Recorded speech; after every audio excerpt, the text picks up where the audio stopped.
El título de la prédica de esta mañana, domingo 24 de abril 2016, se titula Una iglesia inerte. ¿Una iglesia inerte qué significa? ¿Qué conceptos o qué ideas despierta dentro de su mente cuando hablamos de una iglesia inerte?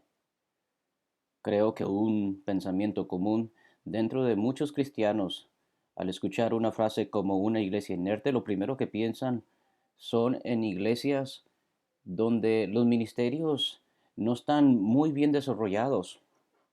Uno diría una iglesia inerte es la que no tiene suficientes ministerios de escuela dominical, directiva de damas, directiva de hombres. Una iglesia inerte es una que no tiene suficientes programas comunitarios para la comunidad. Y aunque en cierta medida podemos caracterizar, darle la característica física, ministerial a una iglesia que no tiene suficiente desarrollo en el sentido de actividad como una iglesia inerte, yo quiero demostrarles tres ejemplos de tres iglesias durante el tiempo de los apóstoles para ahondar y profundizar más este concepto de lo que es una iglesia inerte. El primer ejemplo es una de las iglesias más grandes del tiempo apostólico, la iglesia que se encontraba en la ciudad llamada Corinto. Corinto era una ciudad equivalente al día de hoy como Boston, una ciudad metropolitana, una ciudad de negocios, una ciudad prominente. Dentro de esta ciudad, en medio del paganismo, en medio del culto y de la religión romana, se establece una iglesia y es una iglesia que Dios respalda y apoya y crece y llega a ser una de las iglesias más grandes. El apóstol Pablo, interesado en la salud espiritual de esta iglesia, les escribe a ellos. Tenemos dos cartas del apóstol Pablo, primera y segunda Corintios, donde eh, podemos indirectamente asumir bastante del estado y de la condición de esta iglesia. Quisiera llamar su atención al capítulo 5 de primera Corintios, para que indirectamente podamos entender un poco y ahondar un poco más sobre el título de esta prédica, Una iglesia inerte. Pablo les escribe a la iglesia de Corinto. Él dice, es ya del dominio público que hay entre ustedes un caso de inmoralidad sexual que ni siquiera entre los paganos se tolera, al saber que uno de ustedes tiene por mujer a la esposa de su padre, y de esto se sienten orgullosos. ¿No debieran más bien haber lamentado lo sucedido y expulsado de entre ustedes al que hizo tal cosa? Yo, por mi parte, aunque no estoy físicamente entre ustedes, si estoy presente en espíritu, y ya he juzgado como si estuviera presente al que cometió este pecado.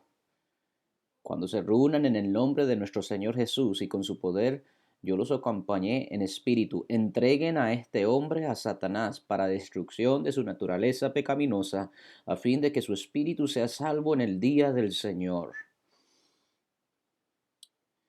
Claramente vemos aquí que aunque esta iglesia bajo medidas físicas era toda una iglesia próspera, una iglesia creciente, con todo y eso, era una iglesia que tenía una escasez de discernimiento espiritual de tal manera que llegaron a tolerar que un hijo se acostase con la mujer de su padre, es decir, su madrastra.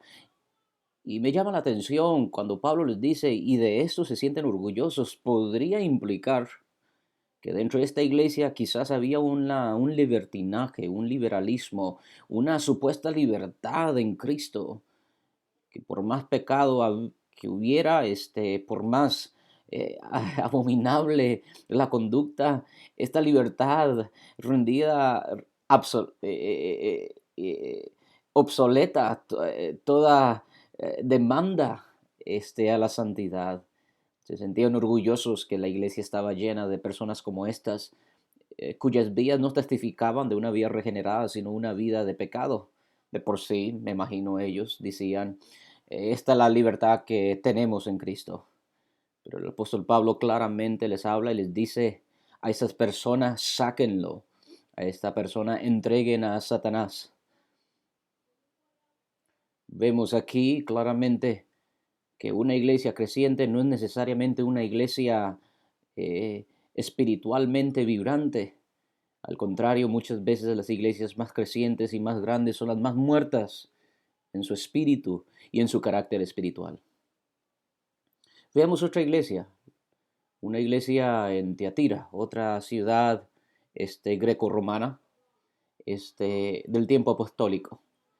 El apóstol Juan, desde la isla de Patmos, bajo la revelación y la unción del Espíritu, ve las cosas que él escribe en el libro Apocalipsis, pero antes de entrar a todos estos acontecimientos proféticos y estas figuras, primero tiene un mensaje a 7 iglesias prominentes del Asia Menor, una de ellas Tiatira. El apóstol Juan les escribe y les dice: conozco tus obras, tu amor y tu fe y tu servicio y tu perseverancia, y sé que tus últimas obras son más abundantes que las primeras.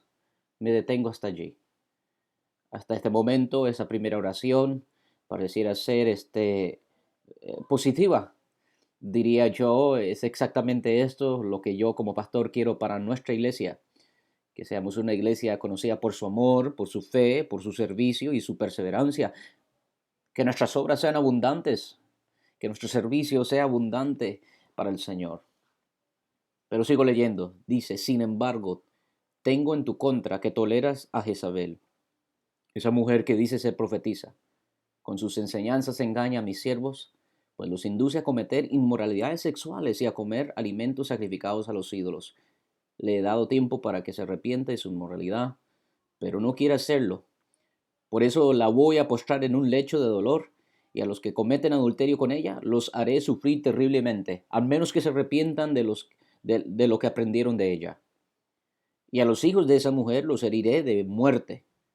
Así sabrán todas las iglesias. Note aquí, así sabrán quiénes, todas las iglesias, que yo soy el que escudriña la mente y el corazón, y a cada uno de ustedes los trataré de acuerdo con sus obras. Un caso similar vemos en Tiatira como el que vimos en la iglesia en Corinto, que a pesar que eran iglesias aparentemente vibrantes, llenas de obras, llenas de ministerios, había actividad en el sentido ministerial. Con todo y eso había una inercia espiritual donde no tenían el discernimiento suficiente, la madurez, la sensibilidad del espíritu para identificar el pecado que abundaba dentro de sus congregaciones.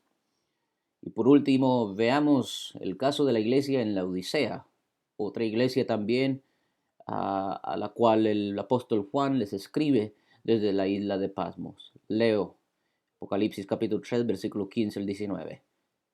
Conozco tus obras. Me detengo. Me gusta porque anteriormente, cuando el apóstol Juan le escribe a la iglesia de Tiatira, también comienza con esta frase: conozco tus obras. También a la Odisea le dice: conozco tus obras. Y me detengo para hacer una pausa aquí. Quiero que sepas, quien sea que seas, hermano o amigo, por más lejos que te trates de esconder de Dios, al tú haber conocido a Cristo y haber probado de su Espíritu, no hay manera que te puedas esconder de los ojos divinos de Dios. Él conoce tus obras, y no solo conoce tus obras, pero conoce tus pensamientos y tus intenciones.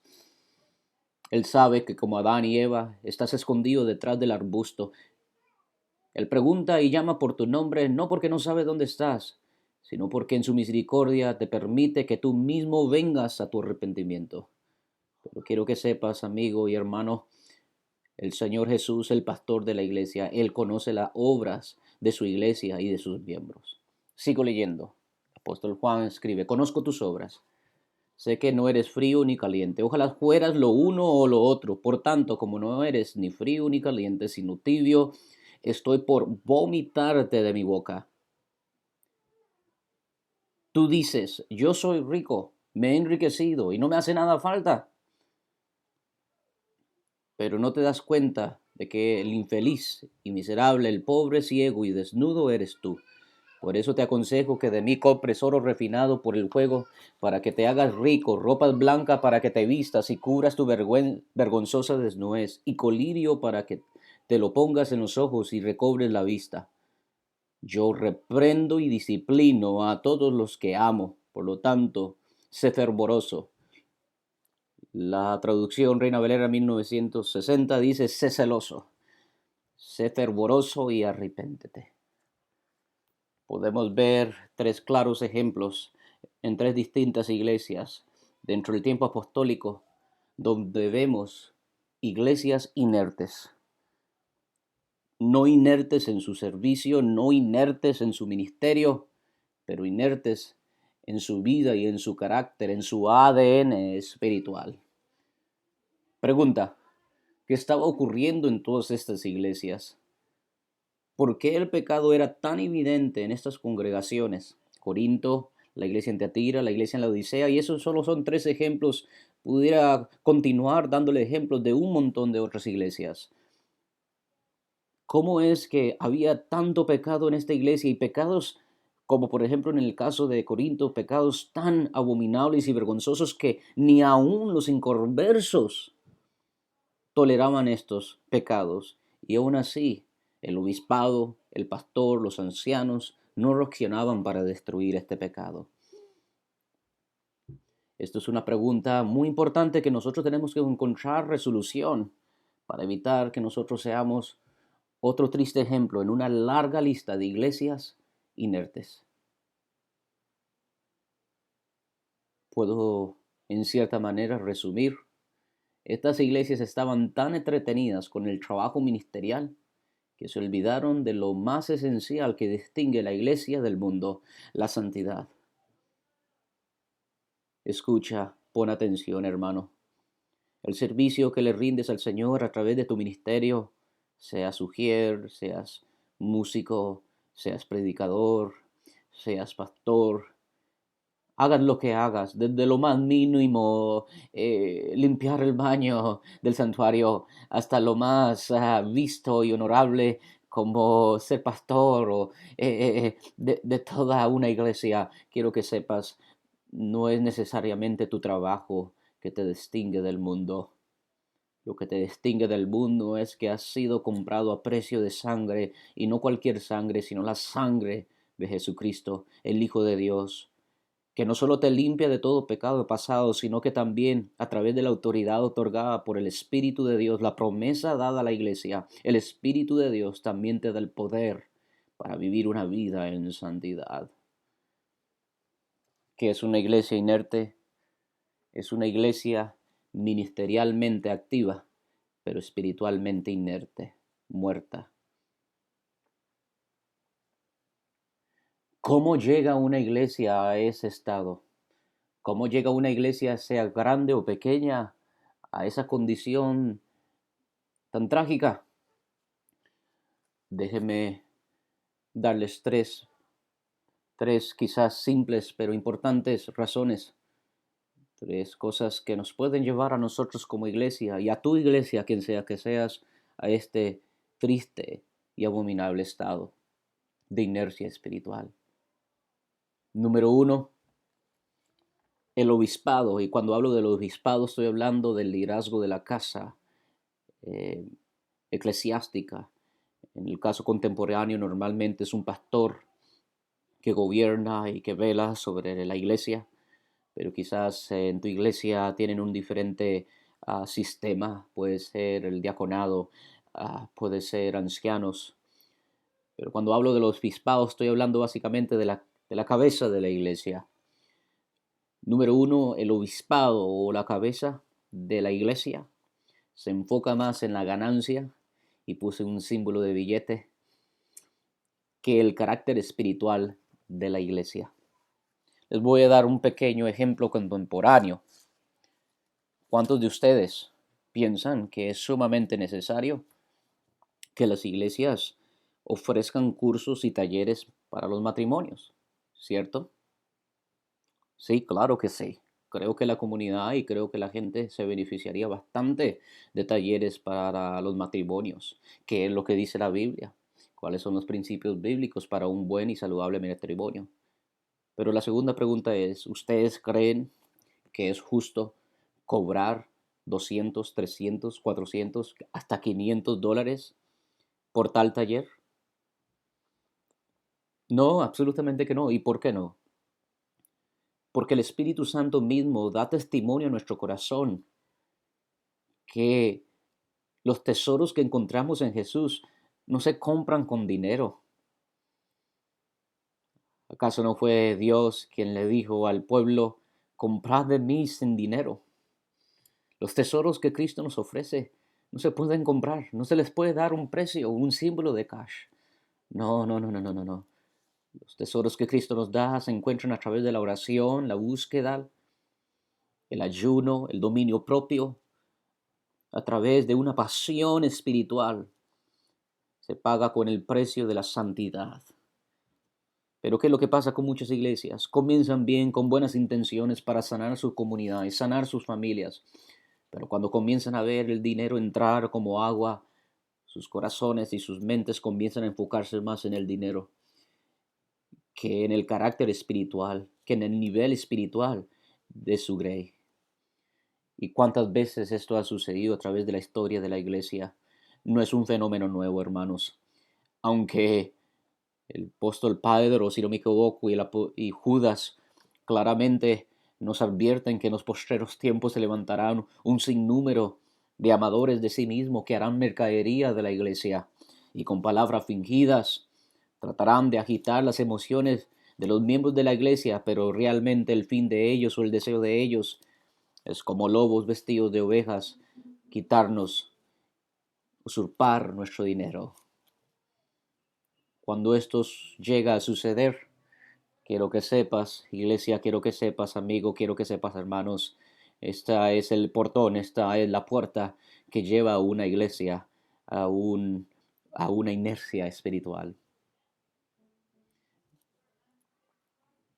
Un pequeño ejemplo antiguo testamentario. Me gusta cuando el profeta Oseas recrimina y exhorta a los sacerdotes de Israel. Los sacerdotes en ese entonces eran básicamente los pastores de ellos. Los sacerdotes eran los mediadores entre Dios y el pueblo israelita. Mire cómo Oseas le escribe a ellos. Dice así la palabra de Dios. Escuchen a israelitas el mensaje de su Dios. Él les dice, yo tengo un pleito contra ustedes, los israelitas. Ustedes no son sinceros ni aman a su prójimo. Todo el mundo mata y roba, miente y jura en falso. Y no es fiel en su matrimonio. Por todos lados hay violencia. Nadie me reconoce como su Dios. Por eso todos en el país lloran y se desaniman y van desapareciendo los animales de la tierra, del cielo y del mar. Me detengo por un momento. Obviamente la condición del pueblo de Dios, el pueblo de Israel en este momento está terrible, está trágica, estaba en su punto bajo, abunda el pecado, hay escasez de amor. Tanto así hay tanta maldad que aún la misma naturaleza está en crisis. Pareciera ser que este es un problema del pueblo, un problema del pueblo rebelde de dura cerviz. Pero continuemos a leer, mire lo que dice el profeta. Mi acusación es solo contra los sacerdotes, nadie más es responsable. Vuelvo a repetir, nadie más es responsable.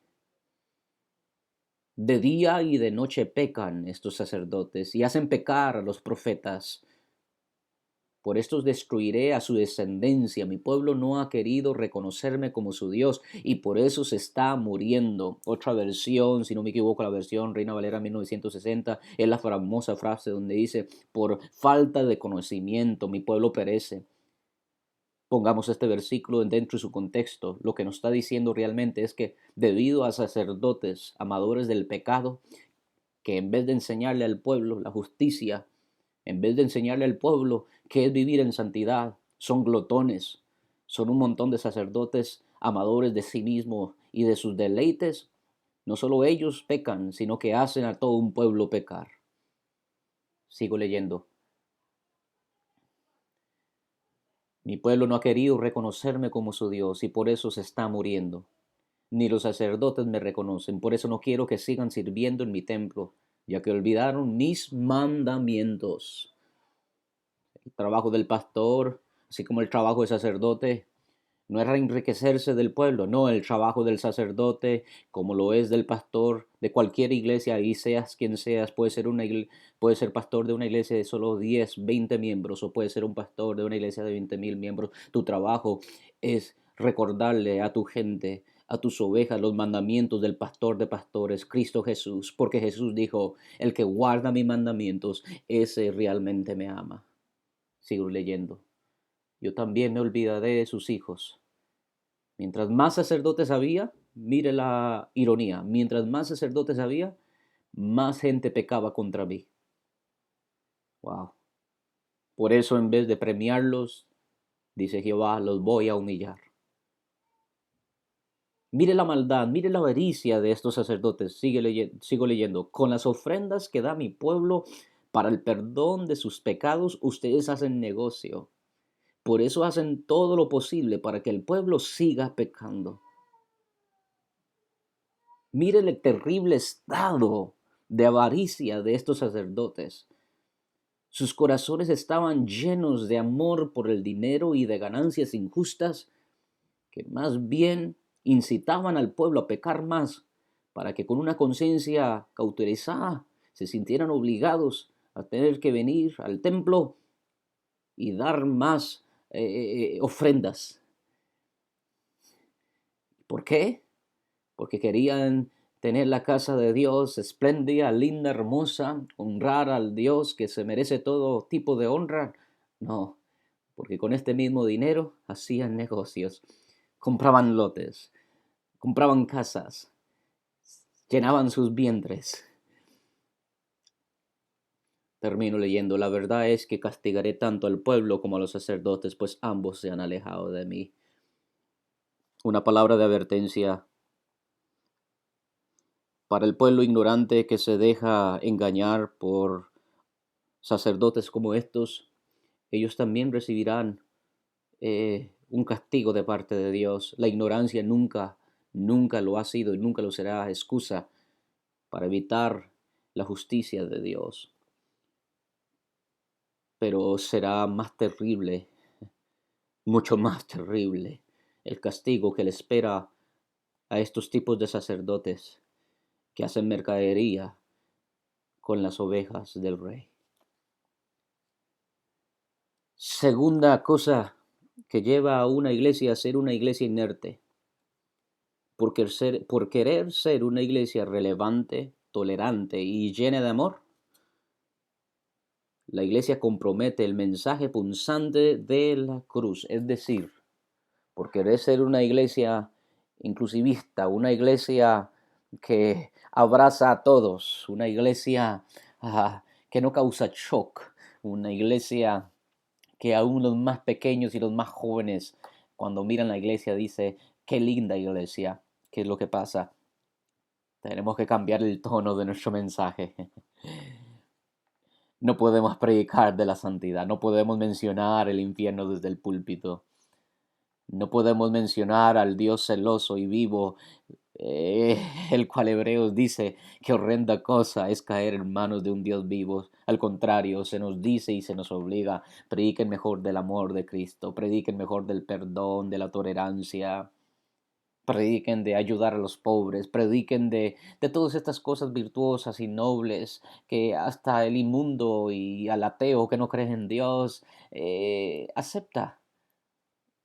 Hermanos y amigos, la realidad es que el mensaje de la cruz es un mensaje que te pone entre la espada y pared. No hay neutral. Es un mensaje que te obliga a tomar una decisión. La palabra de Dios dice que la palabra es como una espada de doble filo que penetra hasta los tuétanos, hasta los huesos, y discierne los pensamientos y las intenciones del corazón del ser humano y divide el espíritu de alma. No, el mensaje de la cruz no es un mensaje que nos acaricia todas las veces, no es un mensaje que todas las veces nos consuela. A veces el mensaje de la cruz nos recrimina, nos exhorta, nos redarguye, produce en nosotros tanta tristeza y tanto lamento que tenemos que pegar contra nuestro pecho y decirle a Dios, Dios, ten misericordia de mí, vil pecador. El mundo ha tratado de silenciar la iglesia y lo está haciendo hoy más que nunca. Y tristemente, a veces nuestros pastores de renombre, nuestras iglesias más famosas, tanto en el mundo americano como también en el mundo latinoamericano, en vez de predicar aún más audiblemente el mensaje punzante de la cruz, han comprometido el mensaje por un mensaje donde se le enseña a la gente que tu mejor vida es la vida que vivas aquí, cuando se nos olvida que nuestra mejor vida es la vida que nos espera en el cielo y que esta vida será una vida llena de aflicción, pues Cristo mismo nos dijo, en el mundo tendréis aflicciones, porque vosotros, aunque estéis en el mundo, no sois del mundo. Esto le pasó a Jesús. Jesús, después de haber multiplicado el pan y los peces entre una multitud de miles, ya lo había hecho dos veces, este milagro lo había reproducido dos veces. ¿Qué es lo que pasó? Multitudes comenzaron a seguir a Jesús. Pero Jesús, que discierne los corazones de los hombres, reconoció que la gente estaba siguiéndolo a él, no porque creían en él, no porque lo amaban a él, no porque se querían someter a sus palabras, sino porque sencillamente había un interés físico, había un interés natural. Con Jesús no tenían que trabajar, con Jesús los milagros que se producían, les producían a ellos para todas sus necesidades. Jesús se irrita y se enoja y comienza a predicar el Evangelio, les dice a las multitudes que les siguen, basta ya, ustedes me están siguiendo por los panes y los peces que les he dado de comer, pero ustedes tienen que comenzar a seguirme por mí. Y les dice unas palabras tan eh, shocking para esa generación, les dice, ustedes tienen que comer mi carne y beber mi sangre. La multitud se escandaliza y dice, ¿qué está hablando este loco? ¿Canibalismo? Jesús les dice, mis palabras, eso es mi carne, eso es mi sangre. Las palabras que yo les doy las he recibido de mi Padre. Aquel que recibe mi palabra y vive mi palabra, ese en él yo estoy. Coman mis palabras, coman mi carne. Jesús le estaba rogando a la multitud, dejen de seguirme por los milagros y las sanidades, que eso al final se queda aquí en la tierra. Vivan, aliméntense de la esencia de mi evangelio, que es la palabra que da vida y vivifica el espíritu y que nos acerca a Dios el Padre. Dice el escritor del Evangelio de Juan que al escucharlo, muchos de sus discípulos exclamaron, esta enseñanza es muy difícil, ¿quién puede aceptarla? Jesús, consciente de que sus discípulos murmuraban por lo que había dicho, les reprochó. ¿Esto les causa tropiezo? El espíritu da vida, la carne no vale para nada. Las palabras que les he hablado son espíritu y son vida. Sin embargo, hay algunos de ustedes que no creen. Jesús reconocía la incredulidad de los corazones de la gente que le seguía. Por eso es que precisamente en los capítulos anteriores, cuando la gente alababa a Jesús después de haber convertido el agua en vino, dice, y Jesús no se confiaba de la multitud, es porque sabía lo que había en sus corazones. Te pregunto a ti que estás escuchando, ¿qué hay en tu corazón? ¿Qué estás siguiendo tú? ¿Estás siguiendo los panes? ¿Estás siguiendo los milagros? ¿Estás siguiendo la sanidad que Cristo provee para ti? ¿O estás siguiendo al Cristo crucificado, cuya sangre te limpió de todos tus pecados y cuyo espíritu produce en ti una vida que agrada al Padre? Sigo leyendo. Desde entonces, muchos de sus discípulos le volvieron la espalda a Jesús y ya no andaban con él. Ese es el problema.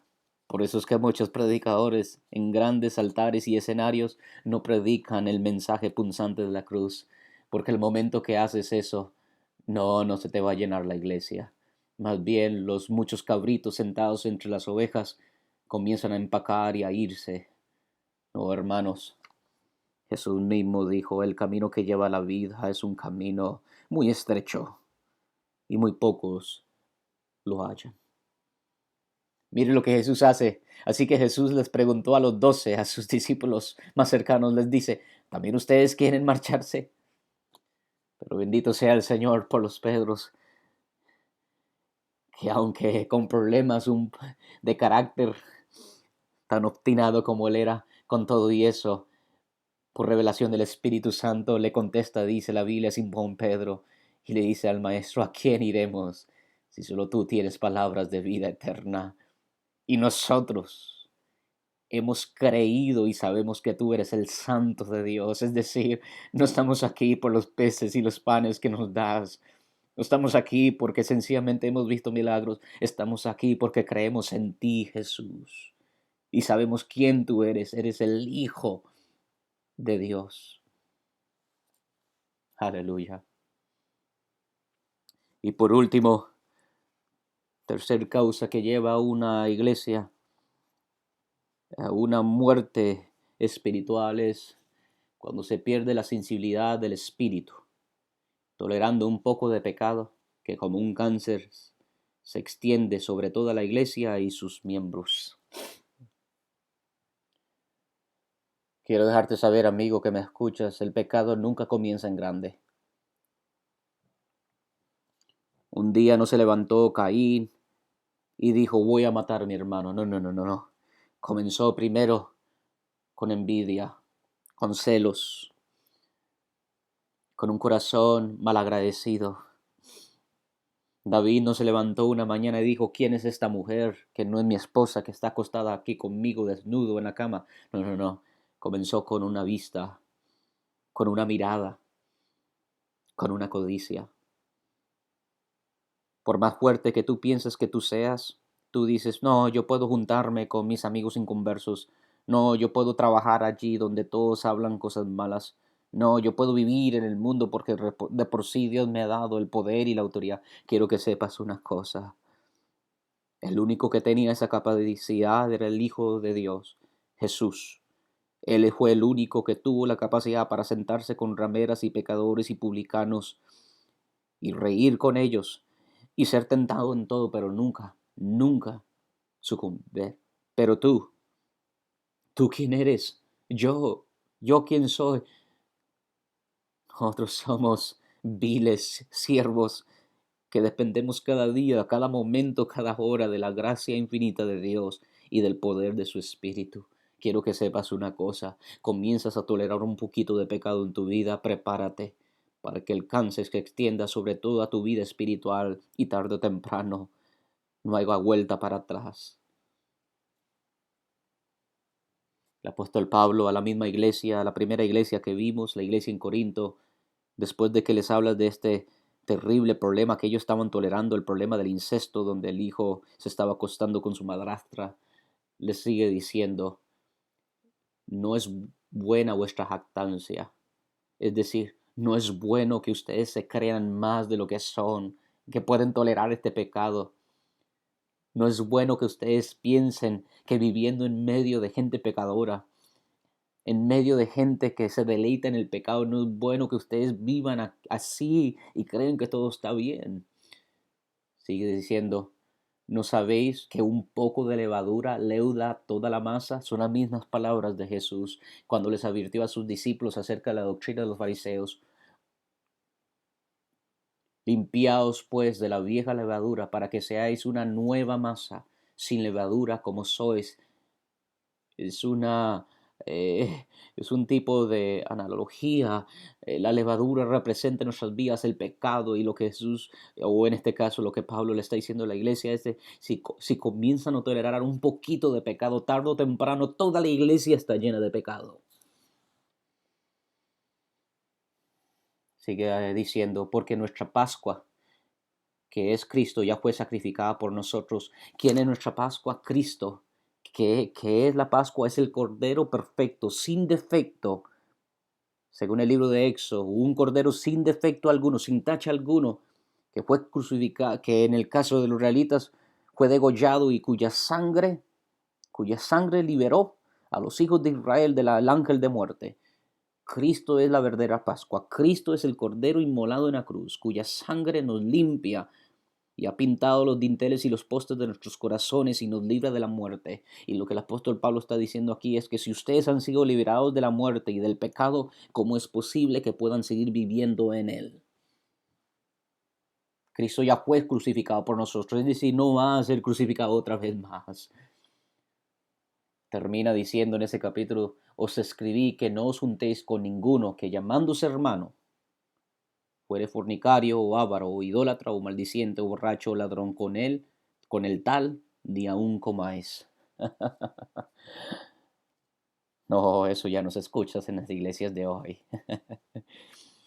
Esto no lo vas a escuchar en el canal de enlace. Eso no lo vas a escuchar en los televangelistas, en los evangelistas y los predicadores que predican en las frecuencias y en los satélites. No, no, no, no. Sus iglesias se destruirían. Sería la mayoría de sus miembros. Pero por amor a ti más, por amor a la palabra, hoy yo te digo a ti, hermano y hermana, si quieres heredar el reino de los cielos, escucha estas palabras. Vive en santidad, apártate del mal y del malo. Iglesia Donai, como pastor, soy pastor de la Iglesia Donai, pero cual sea que sea tu iglesia, ahí lo puedes poner, Iglesia Betel, Iglesia Fraternidad, Iglesia Amigos, sea lo que sea quien seas. Tienes ante ti una decisión que tomar. ¿Quieres ser grande ante los ojos de los hombres o quieres ser aprobado ante los ojos de tu pastor? Y no, no estoy hablando de tus pastores terrenales, estoy hablando del pastor de pastores, Jesús el Señor de la iglesia.